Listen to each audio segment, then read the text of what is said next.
Seems the big tentacles are the weak spot. Huh? Sonic, it's already out of water. Oh my god, is that a chainsaw? Yes, it dropped full diamond armor. What? You were flying. Nah, what? You're in creative mode. Nah, bro, what? That's crazy.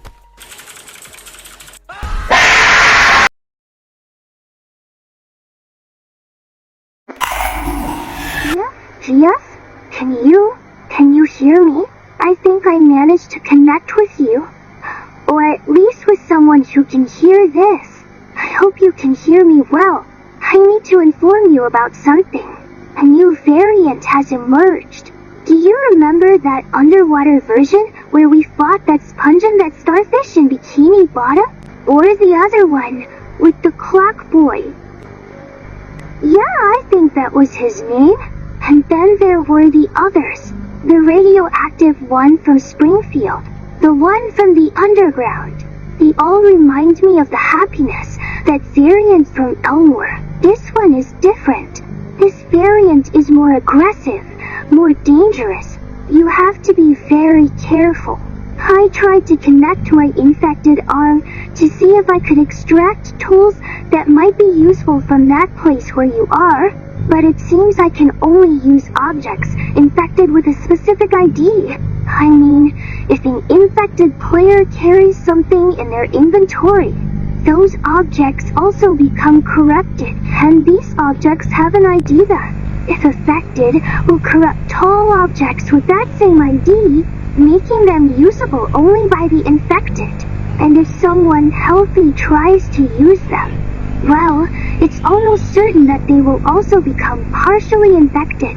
So avoid at all costs letting any player use weapons, tools, or armor, especially armor, as it provides a lot of protection. Although, there is one object, the turtle shell. That one seems to remain uncorrupted, along with some other tools. For now, let me explain how this variant works. It all starts with some blocks called sculk. They used to spread differently, through mob XP, but now the glitch has turned them into veins that transport the corruption from underground to the surface. And it hasn't just affected the terrain, it has also infected mobs and players. The problem is that if a mob doesn't have a name tag or something that characterizes him from the rest, its entire species will be completely infected. And the worst part, it seems the glitch has been using the Warden as a faster and more efficient infection method. That's why the second coming was infected. Listen, there are certain effects that appear in the infected. In players, potion effects are more evident, like darkness or black particles around them, and their pupils change, while in mobs it's not as noticeable. Also, infected mobs lose their sight almost immediately upon contact with the police. Yeah, that's what I called it. But for players, blindness is progressive, slow, inevitable. And there's something else. Infected players emit floating skulls like emo days.